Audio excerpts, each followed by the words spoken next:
Fiers de notre tradition d'excellence dans la fabrication, la mise en marché et l'installation d'aspirateurs centraux depuis plus de 45 ans, les Industries Trovac Limitées emboîtent un pas de plus vers votre satisfaction avec ce guide vidéo.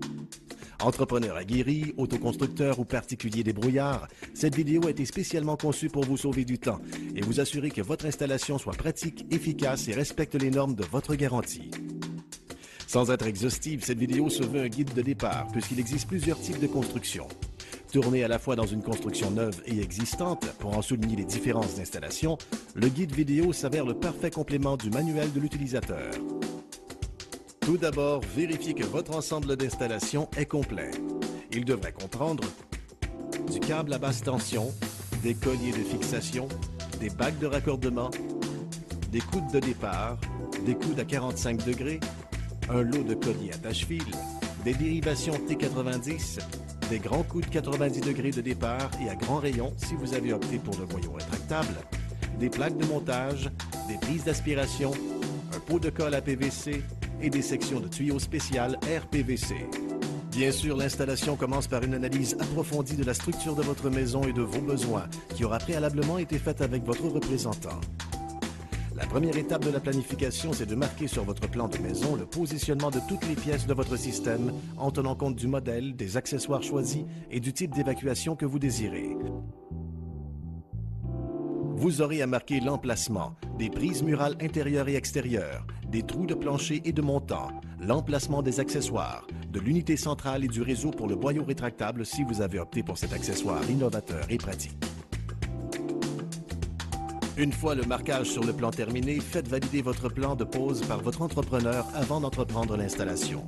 Vous éviterez ainsi d'entrer en conflit avec l'installation des autres éléments comme la plomberie ou l'électricité. Une fois le plan approuvé, on peut procéder au marquage sur place et vous débuterez par marquer l'emplacement de vos prises murales intérieures. Pour bien positionner vos prises, soyez stratégique. Si votre maison a 2 paliers, commencez par celui du bas. Placez la prise dans un endroit central, comme un couloir plutôt qu'une pièce. Assurez-vous de pouvoir atteindre tout l'espace à balayer avec une longueur de boyau flexible prévue, soit 30, 35 ou 40 pieds pour un boyau standard, ou 30, 40 ou 50 pieds pour un boyau rétractable. Vous devriez idéalement placer la prise du palier supérieur exactement au-dessus de celle-ci en appliquant le même principe. Pour vous assurer d'avoir la bonne longueur de boyau, partez successivement des endroits les plus éloignés de l'emplacement de la prise et mesurez la distance à la prise avec un galon. Il se peut, comme dans cette maison existante, que vous ayez à contourner des obstacles. Ici, la poutre de support empêcherait le raccordement vertical entre la prise du palier inférieur et celle du palier supérieur. On doit donc déplacer l'emplacement envisagé sur l'autre pan de mur, en s'assurant de pouvoir passer le tuyau de haut en bas, par l'arrière ou un garde-robe. Dans une maison existante, utilisez un cherche-montant pour placer la prise entre 2 montants. Marquez le centre de votre prise à une hauteur de 12 à 18 pouces, soit à égalité avec le centre des prises électriques existantes. Vous pouvez ensuite passer au marquage des trous de plancher et de montant.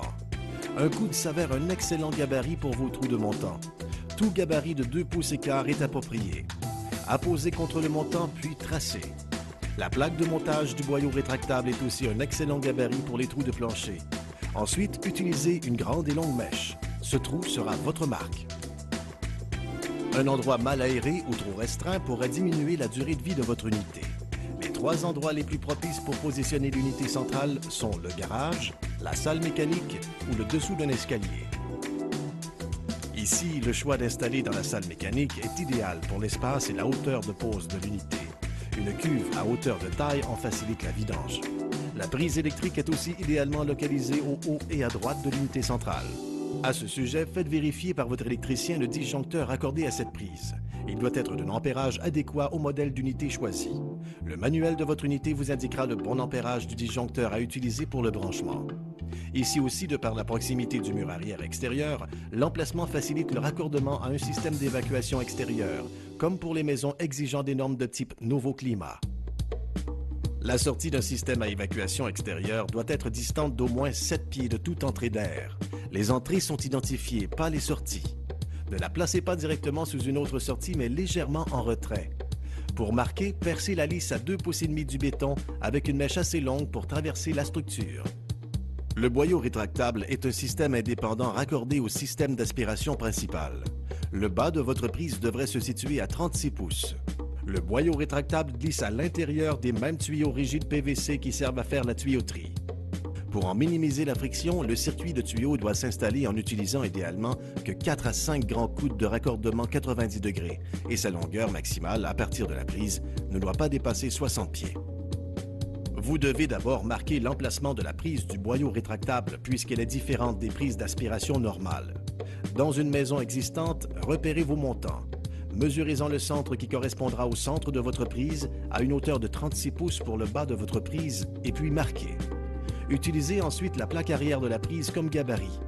Mettez à niveau et puis tracez.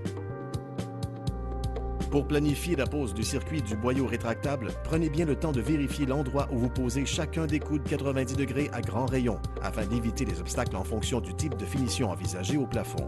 Marquez vos trous de montant à l'aide d'un coude comme gabarit. Après ces marquages sur place, vous voici maintenant prêt à passer à l'installation physique à proprement dite.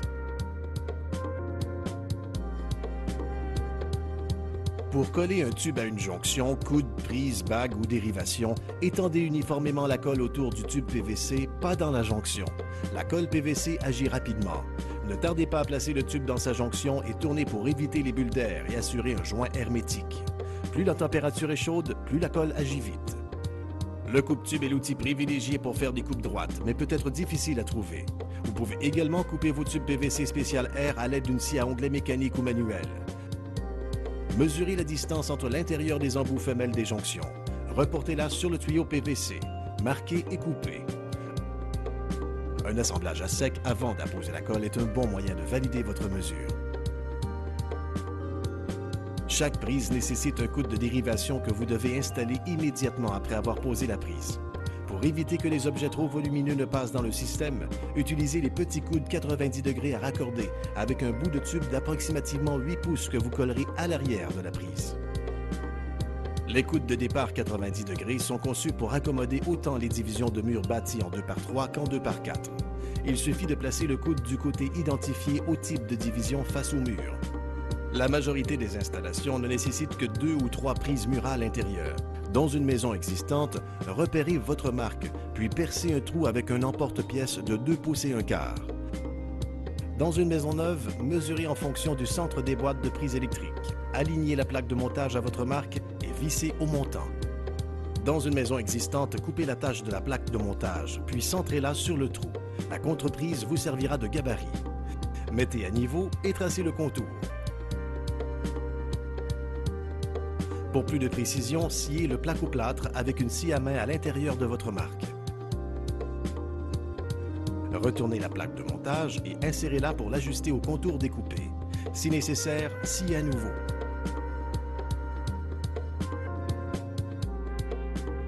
N'oubliez pas de coller immédiatement votre coude de dérivation. Ceci facilitera le raccordement aux autres éléments du système. Dans une maison existante seulement, il vous faut filer et poser la plaque de montage avant de poser le coude de dérivation à la tuyauterie. La prise sera assez solide à ce moment. Dénudez les fils, raccordez-les et passez les fils par le trou de la prise avant de visser la prise à la contreprise. Le coude de dérivation sera posé par la garde-robe. Pour poser vos prises extérieures, utilisez une mèche plus longue, dotée d'un emporte-pièce plus grand que pour les prises intérieures. Un trou de 2 pouces et demi est nécessaire pour laisser un jeu d'isolation. Percez à partir du trou de marque en centrant l'emporte-pièce sur le trou. Pour une sortie, laissez dépasser une courte longueur de tuyau PVC. Collez la plaque de finition de la sortie au tuyau. Ajustez la position de la sortie à l'épaisseur de la finition envisagée. Scellez à l'uréthane et laissez sécher l'uréthane avant de raccorder. Les prises murales intérieures et extérieures posées, il est temps d'en raccorder la tuyauterie au coude de dérivation déjà en place. De la prise la plus basse, utilisez au besoin les petits et ou les grands coudes 45 et 90 pour que les tuyaux ne soient pas collés directement sur les montants qui pourraient alors être percés lors de la pose du plaque-au-plâtre. Percez les planchers ou montants au besoin. Ici, une prise est posée au palier médian pour un accès au garage. Si vous devez contourner pour raccorder à une autre prise, la partie horizontale du tuyau doit être posée de niveau. N'hésitez pas à utiliser les colliers de fixation au fur et à mesure que vous allongez le tuyau. Une dérivation T90 devient alors nécessaire pour rallier un palier inférieur ou supérieur. Vous devriez ensuite passer à l'installation du système du boyau rétractable en commençant par la prise. Dans une construction neuve, vous pouvez bâtir un support pour visser plus solidement la prise du boyau rétractable. Encore une fois, l'important est de centrer la prise entre les montants pour éviter que le tuyau ne soit percé lors de la finition.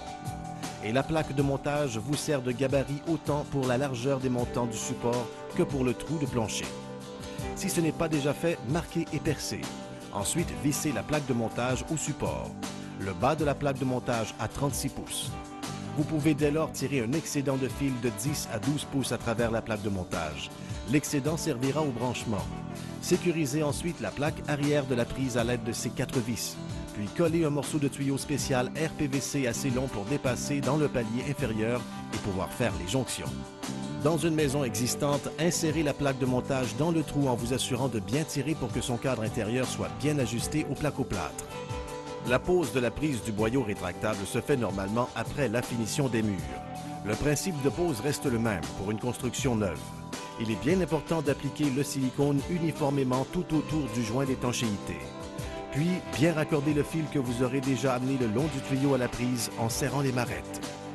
Ouvrez la trappe de la prise qui doit pointer vers le haut. Ramenez délicatement l'excédent de fil dans le trou et posez la prise sur le cadre de la plaque de montage. Vissez à la main pour éviter de ronger les filets de la plaque de montage. La prochaine étape est de créer le circuit de tuyauterie du système du boyau rétractable. Vous avez laissé un tuyau de raccordement pendre de la prise à cet étage. Il est à relier avec le premier des coudes 90 degrés à grand rayon. Posez ensuite la tuyauterie en alignant successivement les sections de tuyaux et les autres coudes 90 degrés à grand rayon.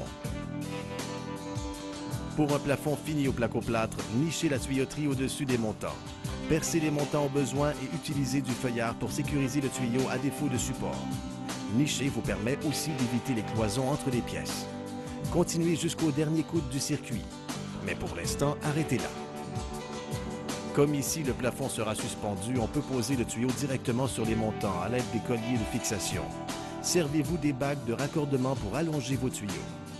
C'est ensuite le moment de poser les accessoires comme le porte-poussière. Tout d'abord, faites un grand trou au bas de l'armoire. Il servira à raccorder le flexible du porte-poussière à sa prise plus tard. Mesurez le centre du bas de l'armoire à aligner avec le centre de votre prise. Marquez ensuite les contours de la plaque de prise avant de percer et de découper à la scie alternative. Dans une maison existante, le bas d'une armoire ou d'un îlot est un endroit pratique pour poser votre porte-poussière. Percez le plancher sous le trou pour passer le flexible en bas. Montez le fil électrique d'en bas pour le dénuder et le raccorder à la prise en vissant à la main. Ensuite, glissez la plaque et fixez-la solidement à l'aide de ces vis. Vous devez raccorder le coude rigide du flexible à sa jonction d'en bas ou de l'intérieur du trou, une opération plus facile à démontrer à l'extérieur. Ne le collez sur le socle que si la prise est bien en place. Pour poser le porte-poussière dans une maison existante, vous n'avez qu'à percer le trou à l'endroit marqué. Montez ensuite le fil en vous laissant assez d'excédent de connexion. Redescendez le tuyau flexible en bas et sécurisez le fil au flexible à l'aide de rubans ou de colliers attache-fil. Pour le moment, insérez le fil dans le tuyau. Sa connexion se fera après la finition. Vous pouvez également poser votre porte-poussière à l'aide de tuyaux PVC rigides et d'une série de coudes de raccordement. C'est la méthode tout attitré si vous désirez le poser dans un îlot. Le petit coude rigide 90 degrés doit dépasser suffisamment pour vous permettre la finition du plancher. Et vous collerez un second petit coude 90 degrés à l'extrémité du flexible. Fixez le bout sans coude du flexible à l'aide d'un collier de plombier et attachez le tout jusqu'à la finition. La prochaine étape est de continuer le circuit de tuyauterie en allant raccorder la fin du circuit du boyau rétractable au porte-poussière, aux prises murales et à l'unité centrale. Vous pouvez très bien utiliser un petit coude 90 pour terminer le circuit du boyau rétractable à raccorder ensuite à la dérivation T90 que vous avez posée au bout du flexible du porte-poussière. Apposez un collier de fixation pour bien sécuriser le tuyau flexible au plafond. Puis, continuez le circuit de tuyauterie vers la tuyauterie des prises murales et de l'unité centrale d'aspiration.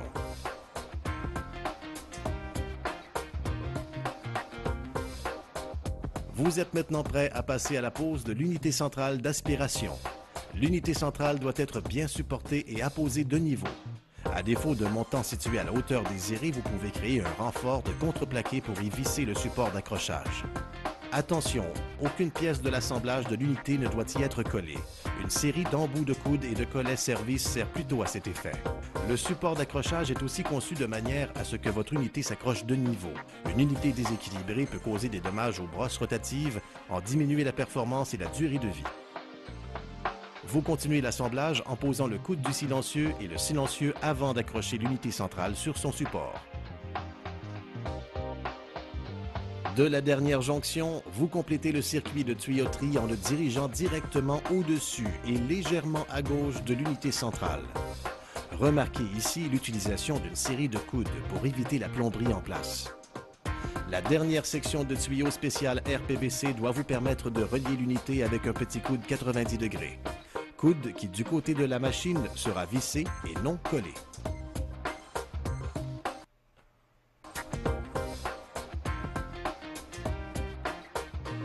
Si vous devez poser un système d'évacuation extérieure, continuez le circuit de tuyaux suivant le silencieux en alternant au besoin section, bac de raccordement, coude et collet jusqu'au trou de la sortie. Terminez par deux coudes 90 degrés en guise de dérivation et scellez l'embout jusqu'à la pose de la prise de sortie extérieure. L'idée ici est de relier en série chaque prise ou prise d'accessoires nécessitant du courant à l'unité centrale, en vous laissant un généreux lest de départ comme le rouleau ou la boîte. Partez de la prise ou de l'accessoire le plus éloigné. Filez chaque prise ou accessoire par son œillet en suivant les tuyaux. Attachez au tuyau sans serrer complètement, jusqu'à l'unité centrale d'aspiration. Vous pouvez dénuder et brancher à l'unité si vous le désirez. Revenez à la prise de départ. À chaque prise ou prise d'accessoire, créez un excédent de 10-12 pouces pour le branchement que vous laissez à l'intérieur de la prise. Vous brancherez plus tard, après la finition, lorsque vous poserez les plaques de prise et de prise d'accessoires. Une retaille de tuyau peut très bien servir d'attache, tout comme les colliers attache-fil que vous resserrez au fur et à mesure que vous vous rapprochez de l'unité. N'oubliez pas d'insérer le lest dans la prise et de doubler vos attaches lorsque vous rencontrez des coudes. Les colliers de fixation vous permettent aussi d'attacher le fil. Autant que possible, choisissez le côté ou l'arrière du tuyau qui serait hors de portée d'une vis de finition pour placer votre fil.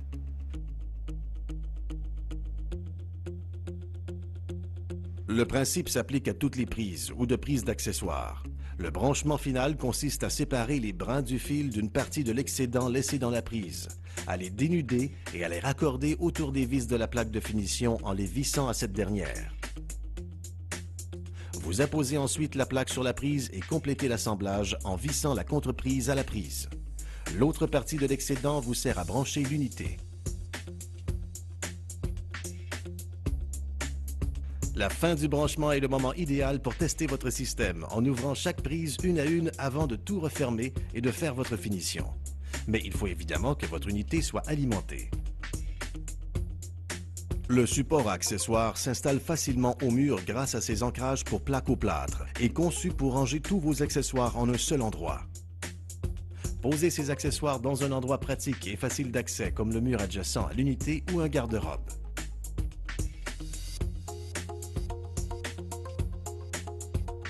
Pour installer le boyau rétractable, il suffit de l'enfiler dans la prise jusqu'à ce que vous sentiez une tension. Activez la prise et mettez la main sur l'embout du tuyau. La succion se chargera de ramener le boyau flexible à l'intérieur. Pour passer l'aspirateur, sortez la longueur de boyau flexible désirée. Fermez la bague de rétention. Raccordez le boyau flexible au balai AR du boyau rétractable et activez l'interrupteur.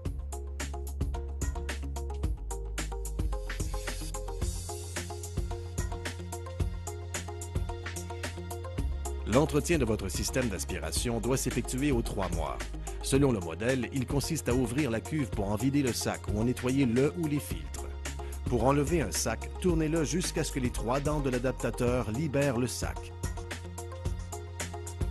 Un seau de fermeture se trouve sur le dessus du sac. Pelez-le et scellez le trou du sac pour éviter que la poussière ne s'échappe en le jetant à la poubelle. Pour placer un nouveau sac, alignez les lignes de coupe de bec du sac sous les dents de l'adaptateur. Soulevez le sac au-dessus de l'adaptateur et tournez un quart de tour pour rendre l'ensemble hermétique. Déployez le sac vers le bas avant de refermer votre cuve en vous assurant que le sac ne se coince pas dans le pourtour de la cuve avant d'enfermer les attaches. Pour un modèle équipé d'un filtre, enlevez la cuve, puis balayez le contour avec un petit balai brosse pour déloger l'excédent de poussière collé au filtre. Servez-vous de la cuve comme ramasse-poussière pour mieux en disposer. Refermez la cuve jusqu'au prochain nettoyage, dans 3 mois. Une bonne habitude est d'enlever annuellement le ou les filtres pour un nettoyage en profondeur. De solides ganses vous permettent aisément de les retirer. On les lave ensuite à la machine en eau froide. On peut les sécher à la machine sans air chaud et par culbutage ou à l'air libre. Une fois séchés, réinsérez la bande élastique du filtre dans un mouvement circulaire autour de la grille du panier jusqu'à ce qu'il se loge dans l'anneau en relief. Les unités d'aspiration hybride possèdent et un sac et un filtre. Le sac s'enlève tel que démontré précédemment en tournant pour le libérer des dents de la bague d'accrochage. Quant au filtre, il est retenu par l'adaptateur du sac. Dévissez les vis, retirez l'adaptateur pour dégager l'accès au filtre. Par la suite, vous n'avez qu'à retirer le filtre avec votre main. Vous utilisez votre unité hybride sans le sac? Même si le filtre est auto-nettoyant, il est préférable environ une fois l'an de le tremper dans une eau savonneuse, puis sécher à l'air libre ou simplement le changer pour assurer une performance optimale de votre unité centrale. Voici une prise en main du filtre qui facilitera sa réinsertion à l'intérieur de la cuve. De cette façon, vous pourrez aisément loger le filtre pour qu'il se bloque à sa place, juste au-dessus de la rainure du haut de la cuve. Nous espérons que vous avez apprécié ce guide. N'hésitez pas à communiquer avec notre service à la clientèle pour de plus amples informations. Bonne installation!